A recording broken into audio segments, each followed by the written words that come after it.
amahoro y'Imana kuri wowe wahisemo kujya natwe muri gahunda zacu z'amakuru ya buri munsi unyuze kuri izi channel zacu zombarizo AMTV show ndetse na Gasabo News 24. Nimba uri mushya hano nagushikaza gukora subscribe cyangwa abone kugira ngo ujye bambambe bagerwaho n'amakuru n'ibiganiro tugutegurira umunsi ku bundi. Nimba kunze ibiganiro byacu bisharinge bisakaze bigere kure hashoboka, kanda like ndetse wanadusangiza igitekerezo cyawe aho hasi muri section ya commenting. Ngo ikaze muri gahunda yacu y'amakuru turerekeza muri Repubulika ya Demokarasi ya Kongo.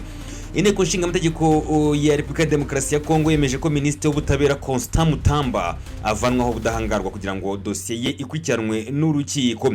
Ashinjwa kuba yanyereje miliyoni ziri hagati ya 19 na 39 z'amadolari y'Amerika zazigenewe kubaka gereza ya Kisangani. Uregwa avuga ko ari politiki yo gushaka kumukuraho cyane nyuma yuko atangije ingamba zo kurwanya ruswa n'imikorere mibi mu nzego zitandukanye za leta. Avuga ko umushinjacyaha mukuru witwa Mvode we afite inzu y'agaciro mu Bubiligi, ibyo arimo kumushinja avuga ko bisa nko kumwihoreraho. Ese koko ibi no gushaka gutanga ubutabera cyangwa no gutera ubwoba abakora impinduka muri Kongo? Turabageza amakuru yose arimo udushya impaka n'isesengura nyuma y'amasaha 5 yo gukorwaho iperereza na komite y'abagize inteko nshinga amategeko ya Kongo, agakorwaho ubudahangarwa ndetse inteko nshinga amategeko kemera ko akurikiranwa n'ubutabera. Njye mujye kubona mwigondera amakuru nitwa Etienne Besa ngo haikaze.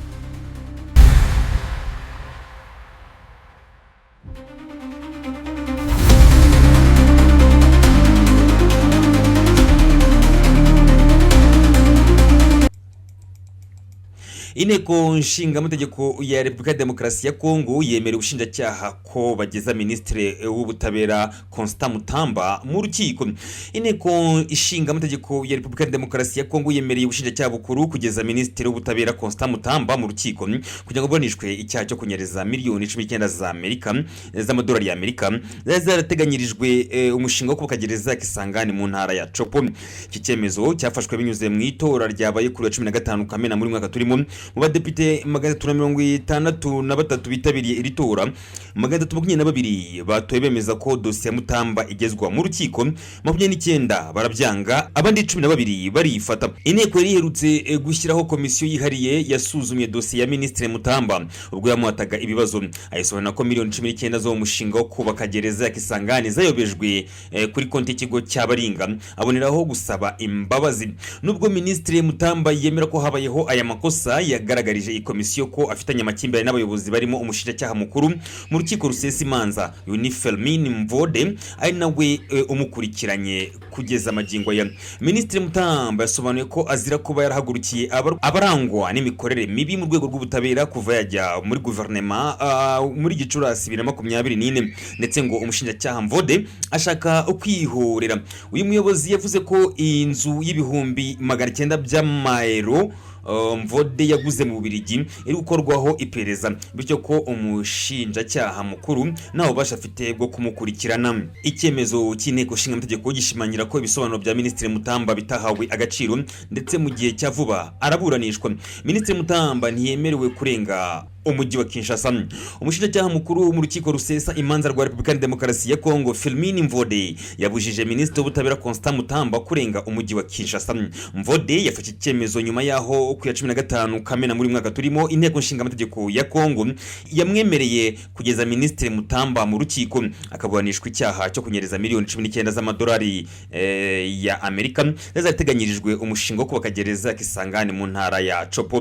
Mu ibaruwa Mvode yandikiye umuyobozi mukuru w'urwego rw'igihugu rw'abinjira n'abasohoka DGM kuri wa 16 Kamena muri mwaka turimo, yamenyesheje ko yafashe iki cyemezo kugira ngo Minisitiri Mutamba atazakirengaho. Yagize ati ndagira ngo mbamenyeshe ko nshingiye ku ngingo 43 y'itegeko nimero 13 akarongo gahagaze 010 ryo ku 13 Gashyantare mu mwaka wa 2013 rigenga ikurikiranwa mu rukiko rusesa imanza, nafashe icyemezo cyo kubuza Mutamba gusohoka umujyi wa Kinshasa. Icyemezo cy'umushinjacyaha Mvode gica amarenga ko Minisitiri Mutamba ashobora kugezwa mu rukiko mu gihe cya vuba, ndetse ko imirimo yo hanze y'umujyi wa Kinshasa araba yihagaritse by'agateganyo. Ubushinjacyaha burifuza kurikirana Mutamba ku buryo bwimbitse, kandi umuryango w'abanira uburenganzira bwa muntu werekanye ko mu gihe afite ibyaha agomba kuryozwa ibi byaha. Abasesenguzi bavuga ko iki gikorwa gishobora kuba ikimenyetso kigaragaza uko kurwanya ruswa bidatera imbere mu nzego za leta hano muri Kongo, aho umushinjacyaha ashobora kuba ari imbarutso mu gutahura amakosa mu nzego zisumbuyeho. Kongo. Igikorwa cyakozwe hakoreshejwe ubutumwa bwo kwishyura miliyoni 19 z'amadolari bizwi nka avance, byakozwe nyuma y'umunsi umwe hashyizweho konte y'ikigo cy'ubwubatsi cyitwa Zion Construction cyabaringa. Ikigo cya Senaref na Ministeri y'Imari bya Kongo batangajwe n'amafaranga yari yose yishyuwe kugira ngo uyu mushinga wo kubaka gereza Kisangani utangire. Bakavuga ko hashobora kuba harabaye amasezerano yabaye mu buryo butemewe. Abahoze mu butegetsi no mu itangazamakuru batangaza ko iki kibazo gishobora kubisomo mu rugamba rwo guhangana na ruswa hano muri Repubulika ya Demokarasi ya Kongo. Kuba ari minisitiri ushinzwe ubutabera, bimwe biravuga ko iki kibazo ari kimwe mu bizerekana niba politiki yo kurwanya ruswa ifite agaciro koko muri iki gihugu cya Repubulika ya Demokarasi ya Kongo. Uyu ni umusozo wacu w'iyi nkuru, reka ngushimire cyane wo banatwe muri gahunda zacu z'amakuru ya buri munsi. Amakuru nk'aya nakagarukana kuri AM TV show na Gasabo News 24. Shalom.